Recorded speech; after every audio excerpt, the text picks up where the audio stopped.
Bismillahirrahmanirrahim. Assalamualaikum warahmatullahi wabarakatuh. Innal hamdalillah nahmaduhu wa nasta'inuhu wa nastaghfiruh wa na'udzu billahi min shururi anfusina min sayyiati a'malina. May yahdihillahu fala mudilla lahu wa may yudlil fala hadiya lahu. Asyhadu an la ilaha illallah wahdahu la syarika lah wa asyhadu anna Muhammadan abduhu wa rasuluh. Allahumma salli wa sallim ala Muhammad wa ala alihi wa sahbihi ajma'in, amma ba'd. Izinkan saya Buya Fikri Bareno menyampaikan tausiah nasihat agama kepada para pemimpin negeri ini,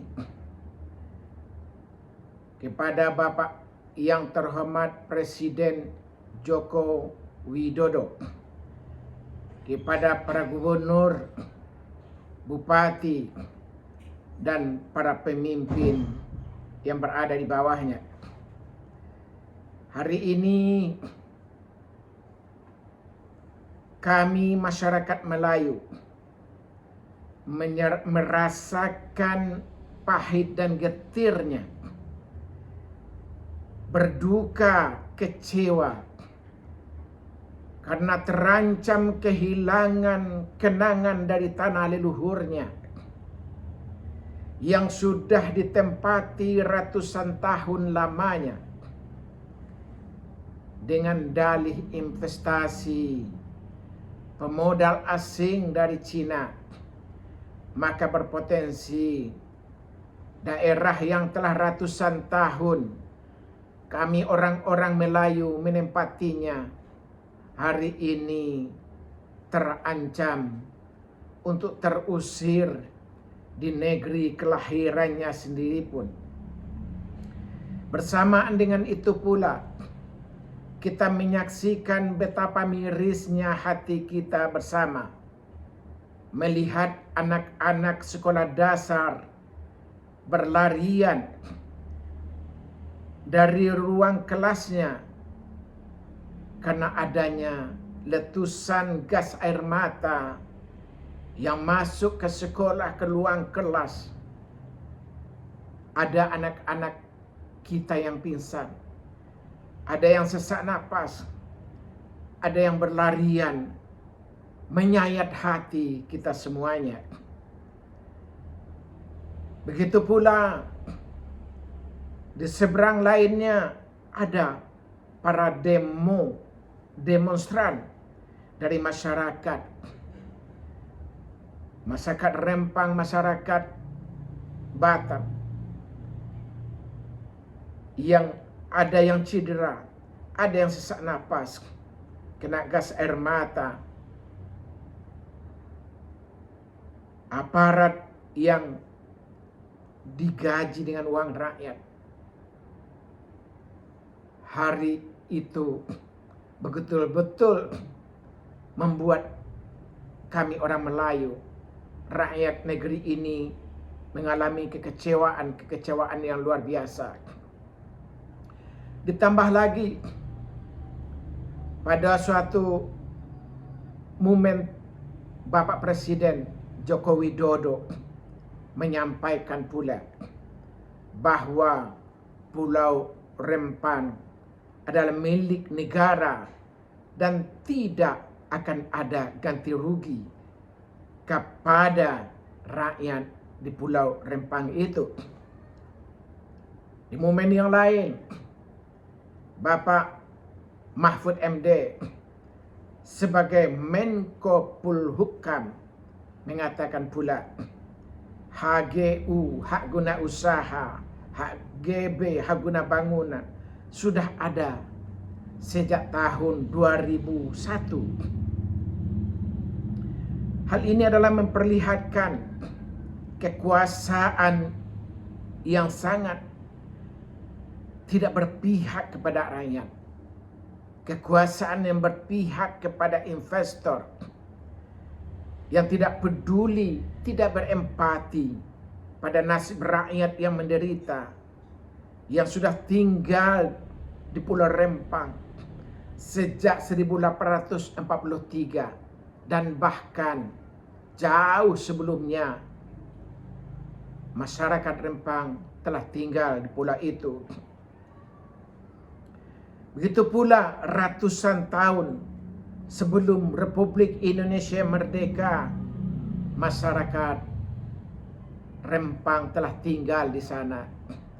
Artinya adalah sangat nyata bahwa kepemilikan masyarakat terhadap rumah-rumahnya, tanah-tanahnya, pertaniannya, tempat tinggalnya adalah merupakan milik adat yang konstitusi negara justru menjamin eksistensinya.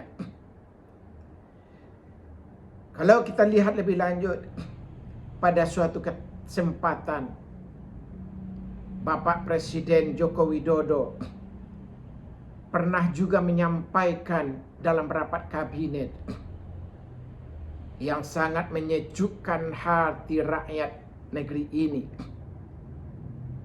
Dia mengatakan, jika ada izin konsesi dan di dalamnya ada masyarakat, pastikan masyarakatnya terlindungi dan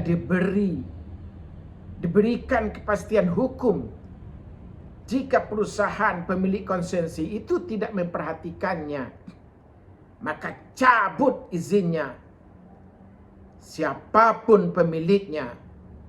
Begitu yang pernah disampaikan oleh Presiden Jokowi dalam sidang kabinetnya. Kata-kata itu sangat menyejukkan, sangat membuat hati rakyat negeri ini senang. Seolah-olah punya pemimpin yang mengayomi rakyat, melindungi rakyat, membela rakyat, menjaga rakyat. Begitu pula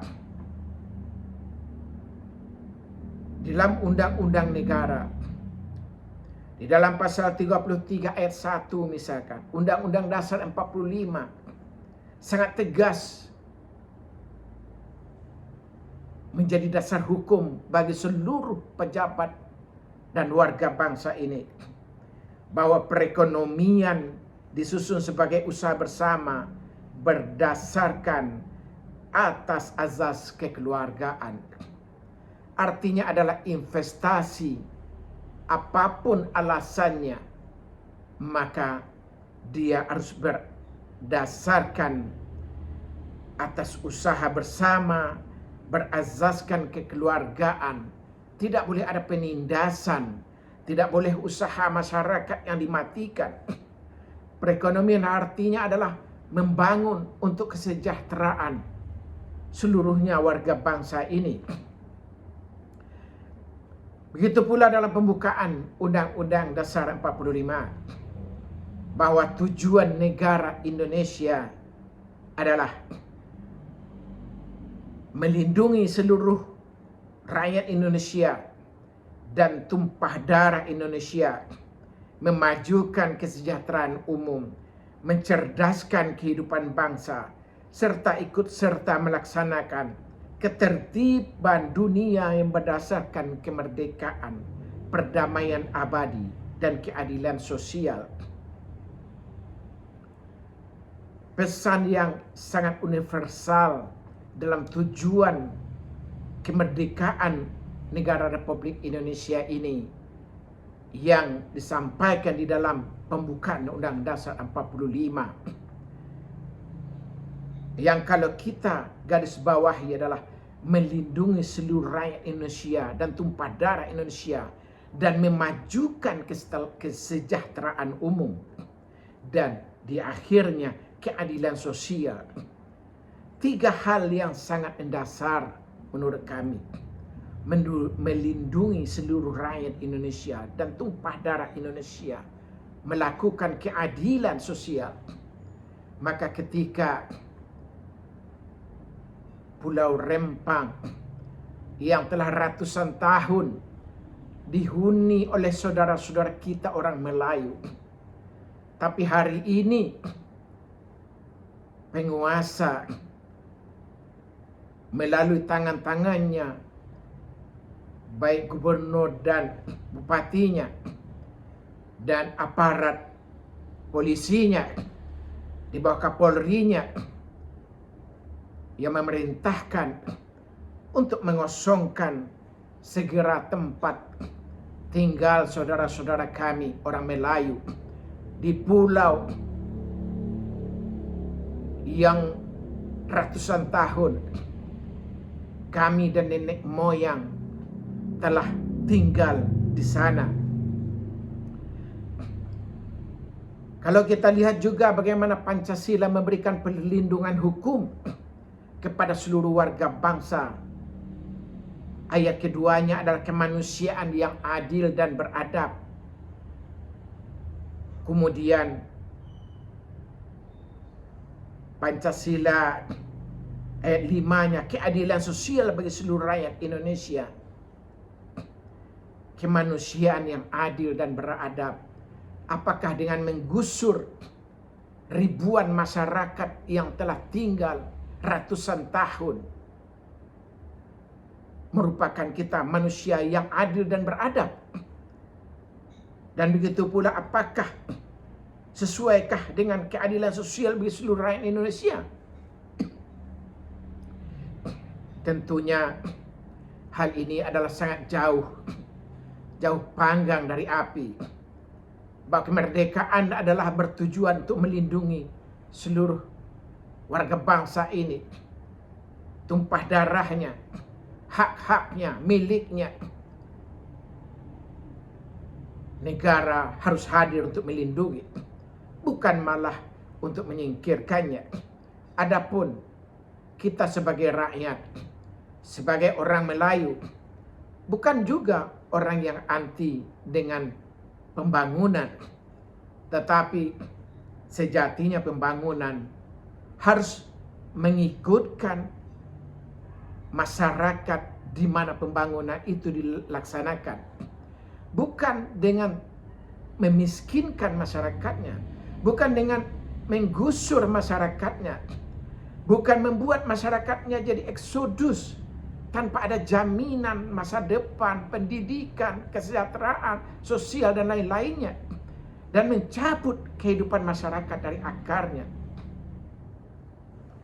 Begitu pula kalau kita kutip pernyataan dari Bapak LBP misalkan, Luhut Binsar Panjaitan, sangat menyedihkan hati kami, hati kita sebagai warga bangsa ini, dengan menyatakan bahwa siapapun yang menghambat pembangunan investasi itu akan melakukan membodozernya dengan arogansi. Pernyataan yang sangat melukai hati kami rakyat Indonesia, lebih-lebih hati kami sebagai orang Melayu di negeri ini.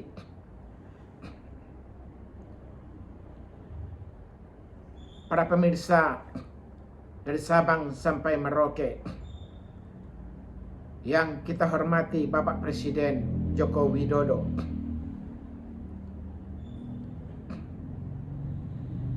momen kesempatan singkat ini kami ingin menyampaikan pesan-pesan Al-Quran terhadap seorang pemimpin. Bagaimanakah harusnya seorang pemimpin itu di tengah-tengah rakyat, di tengah-tengah umatnya. Sebagai ungkapan rasa cinta kami kepada Bapak, kepada para pemimpin negeri ini, kepada presiden negeri ini, kepada para pejabat di bawahnya, sehingga Anda di akhirat kelak terlepas dari siksaan neraka yang mengancam kepada para pemimpin. Tugas seorang pemimpin, baik dia kepala negara, apakah dia raja, gubernur, wali kota, bupati, camat, kepala desa, maupun level yang lebih lagi di bawahnya.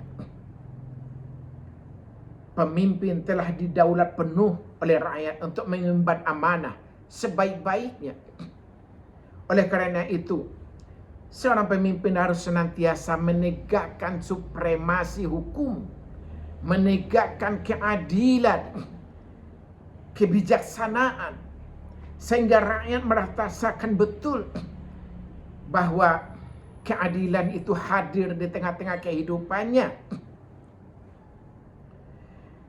Pemimpin harus memberikan hak-hak rakyat, menjamin kemerdekaan berpendapat, karena undang-undang telah menjaminnya, menjamin kemerdekaan berserikat, menjalankan ibadah menurut keyakinan mereka masing-masing. Selain itu juga memperhatikan tuntutan nurani rakyat, menjaga keamanan rakyat, kenyamanan rakyat dari segala gangguan dan ancaman, baik yang berasal dari dalam negeri, wilayah kekuasaan pemimpin itu, ataupun di luar kekuasaannya. Di hadapan Allah Subhanahu wa Ta'ala sangat besar tanggung jawab seorang pemimpin itu. Demikian beratnya tugas seorang pemimpin. Maka Khalifah Umar bin Abdul Aziz adalah seorang khalifah di masa dinasti Umayyah.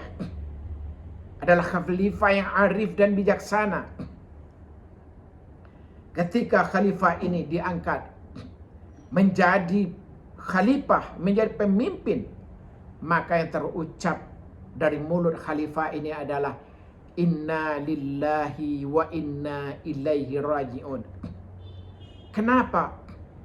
Karena khalifah merasakan jabatan pemimpin itu adalah amanah rakyat yang berat, yang harus ditunaikan secara jujur, secara adil, secara bijaksana. Maka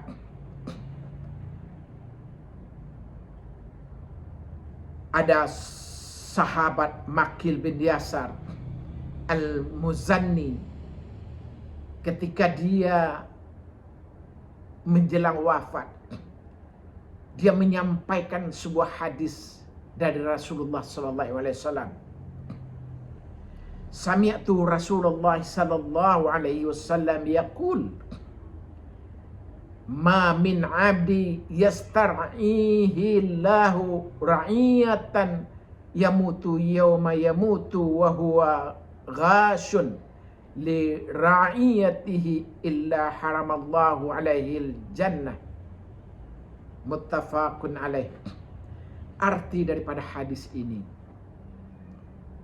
aku mendengar Rasulullah sallallahu alaihi wasallam bersabda, tidaklah ada seorang hamba yang diamanahkan oleh Allah untuk mengurusi rakyatnya, menjadi pemimpin di tengah-tengah rakyat, kemudian ia meninggal dalam keadaan menipu rakyatnya, menzalimi rakyatnya, mensengsarakan rakyatnya, kecuali Allah mengharamkan surga baginya. Demikian sabda Rasulullah sallallahu alaihi wasallam. Allah mengharamkan surga, jannahnya Allah yang menjadi tujuan seluruh kita umat Islam, umat yang beriman, agar di akhirat kelak kita dimasukkan ke surganya Allah. Tetapi ketika pemimpin itu berlaku zalim, berlaku tidak adil, sewenang-wenang kepada rakyatnya, maka Allah haramkan surga untuknya. Demikian hadis sahih riwayat Bukhari 6618, Muslim 203. Lebih jauh, seorang pemimpin hendaknya selalu memberikan kemudahan bagi masyarakat yang dipimpinnya, bukan malah mempersulitnya. Oleh karena itu, pantas sekali jika pemimpin yang mempermudah urusan rakyat, mempermudah urusan umat di dunia ini, maka Allah akan mempermudah urusannya di akhirat kelak. Tetapi jika pemimpin mempersulit atau menunda-nunda amanah yang diembannya, mempersulit rakyatnya, menyengsarakan rakyatnya, menimbulkan penderitaan rakyatnya, maka Allah Subhanahu wa ta'ala akan mempersulit kebutuhannya di akhirat nanti. Dan bahkan di dunia ini juga Allah memberikan siksaannya kepada Anda wahai para pemimpin.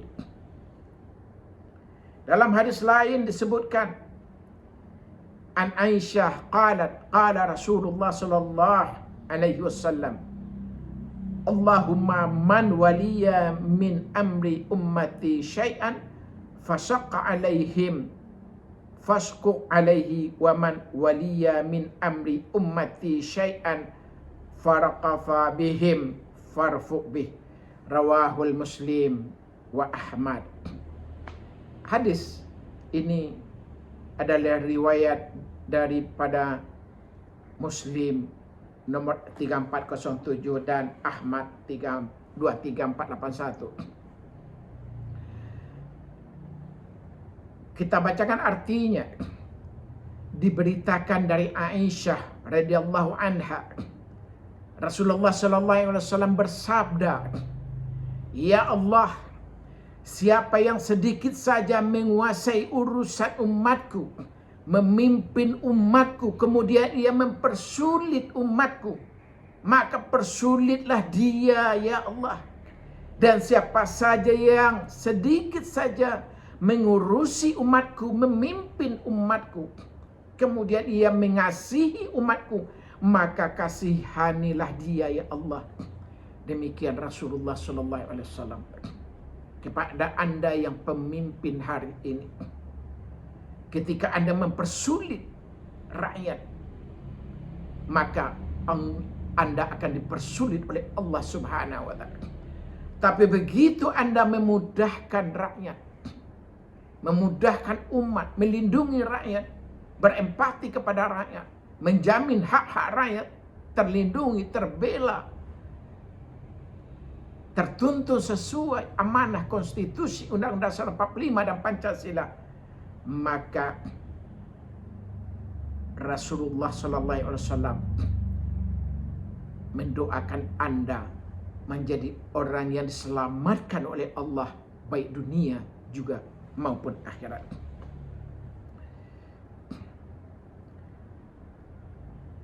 Ditegaskan pula dalam sebuah riwayat dari Abu Maryam Al-Azdi, Rasulullah sallallahu alaihi wasallam juga bersabda, Man walahu Allahu azza wa jalla syai'an min amril muslimina fahtajaba duna hajatihim wa khalatihim wa faqrihim ihtajaballahu anhu duna hajatihi wa khalatihi wa faqrih.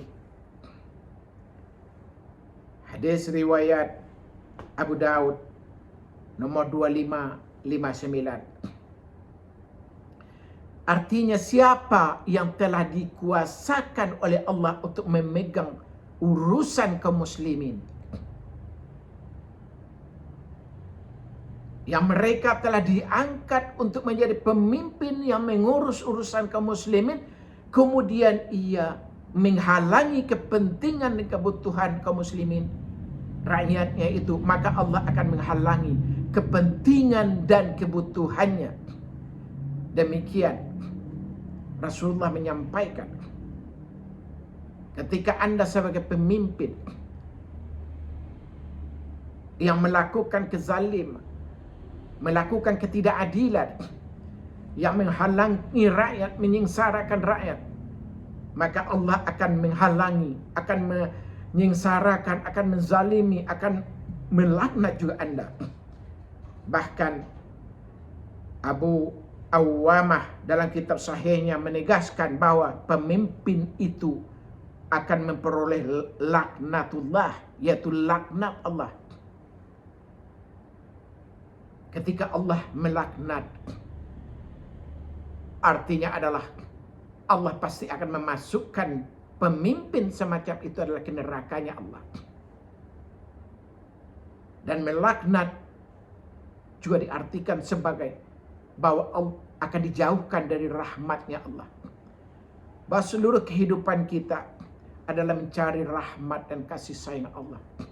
Sehingga Allah akan memasukkan kita ke golongan orang-orang yang dimuliakan di surga kelak.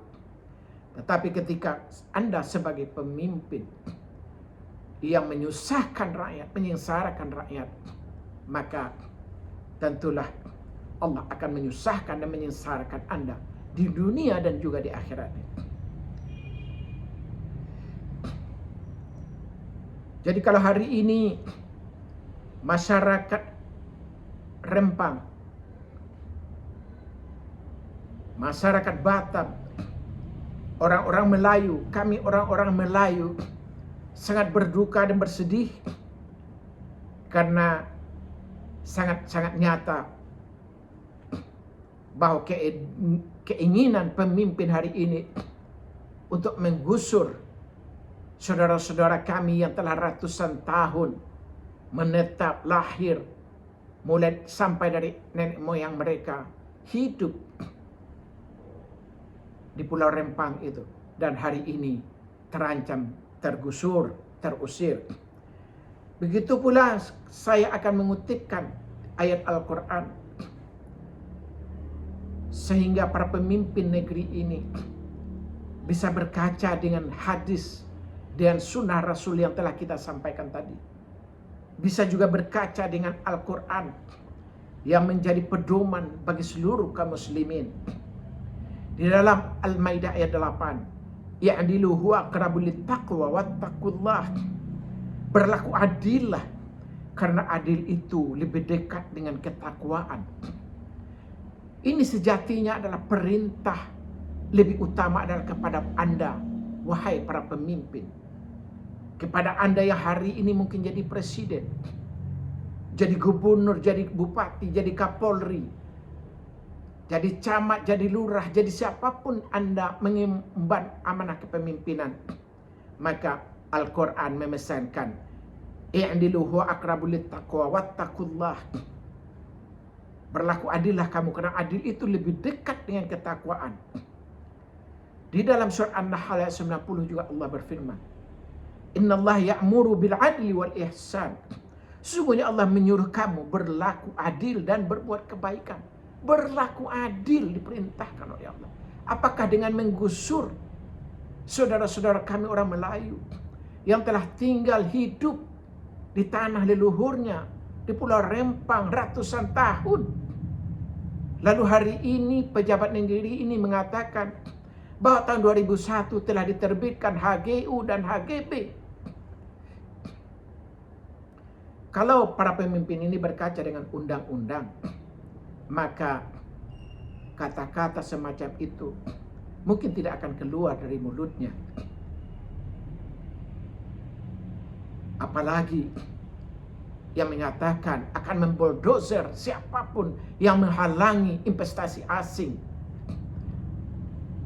Silakan investasi asing masuk di seluruh antero dari Sabang sampai Merauke ini, di 17.000 pulau-pulau yang menjadi Indonesia Raya ini. Tetapi tolong Anda yang hari ini jadi pemimpin, memperhatikan hak-hak rakyat. Jangan hak dengan menindas rakyat, dengan tanpa mengajak rakyat bermusyawarah, berbicara, lalu dengan menggusur sepihak, memutuskan sepihak. Ini di mana letak keadilannya? Di mana letak kemanusiaannya, kemanusiaan yang adil dan beradab, yang merupakan amanah konstitusi Undang Dasar 45 dan Pancasila. Begitu pula di dalam ayat yang lain Allah juga berfirman, wa idza hakamtum bainan nasi an tahkum bil adli. Apabila kamu menetapkan hukum di antara manusia, maka letakkan dengan adil. Keadilan itu adalah tugas pemimpin. tugas negara menghadirkan keadilan di tengah-tengah rakyat.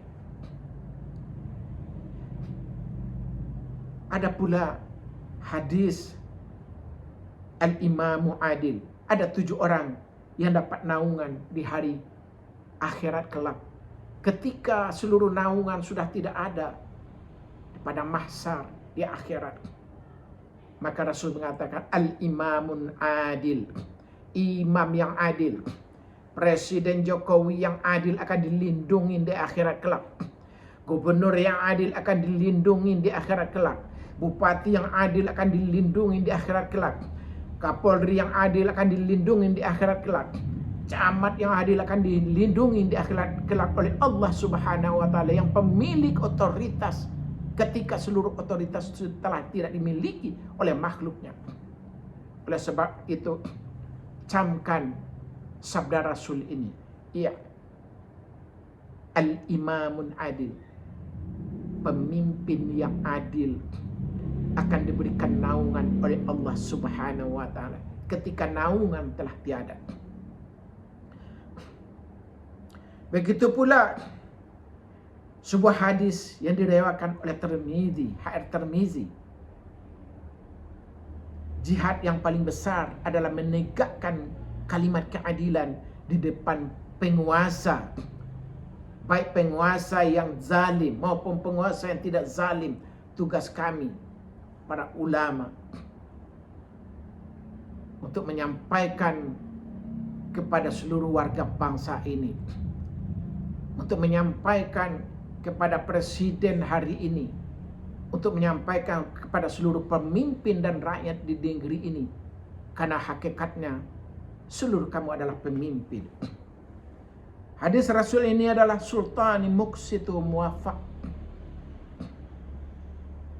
Jihad yang paling besar adalah menegakkan kalimat keadilan di tengah penguasa yang zalim. Ketika ada ketidakadilan, maka tugas kami mengingatkan. Inilah dalam langkah tausiah singkat kita ini. Kita sampaikan, wahai para pemimpin, dengarkan ayat-ayat Al-Quran. Wahai para pemimpin, dengarkan pesan-pesan Rasulullah.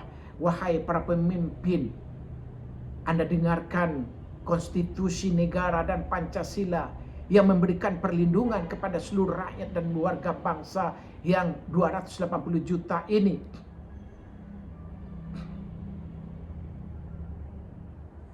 Sehingga rakyat merasakan kemerdekaan negeri ini betul-betul terasakan. Ada jaminan kepastian kehidupan. Jamin kepastian bahwa dia dilahirkan di Pulau Rempang. Dia bisa hidup sampai anak keturunannya. Tidak boleh ada investasi yang menistakan jumlah bukan sedikit manusia. Dan relokasinya pun belum dibangun. Jadi terus terang, kami sebagai orang Melayu, kita sebagai warga bangsa ini, warga Indonesia ini, mempunyai hak untuk menyampaikan pendapat kami. Kami bermohon kepada para pemimpin, kepada presiden, kepada para gubernur, kepada seluruh pemangku jabatan untuk menghentikan pembangunan yang akan mengakibatkan pengusiran saudara-saudara kami orang Melayu di Pulau Rempang dan pulau-pulau tetangganya. Apa artinya kita merdeka kalau puluhan ribu rakyat kita dengan mudah kehilangan pekerjaan, kehilangan kehidupan, kehilangan masa depan, tidak mempunyai kepastian kehidupan? Kami bermohon kepada Bapak Presiden untuk merenungkan nasihat Al-Quran dan Sunnah hari ini, nasihat konstitusi kita hari ini. Mari berempati dengan nasib rakyat. Pemimpin datang dan pergi. Hari ini Bapak boleh jadi Bapak jadi presiden. Sekian tahun lagi akan berganti presiden-presiden lainnya. Jadilah presiden yang dikenang oleh rakyatnya.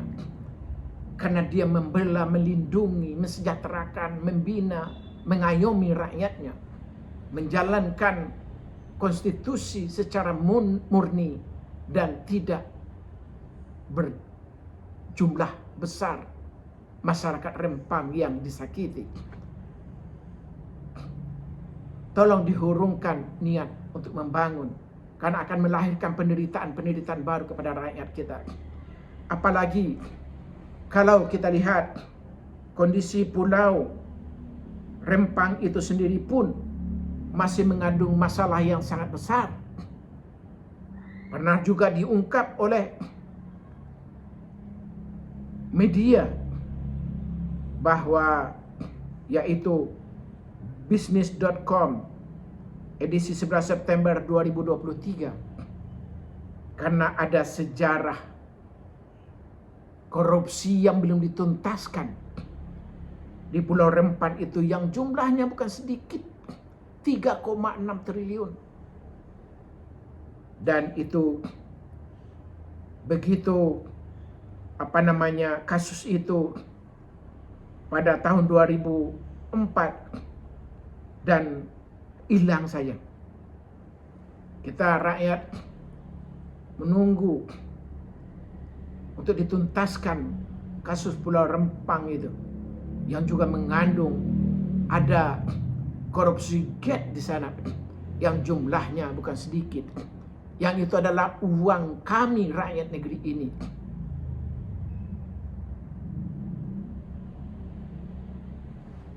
Mungkin segitu tausiah saya, Buya Fikri Bareno, untuk para petinggi negeri ini, untuk kepada presiden negeri ini, untuk gubernur di negeri ini, bupati.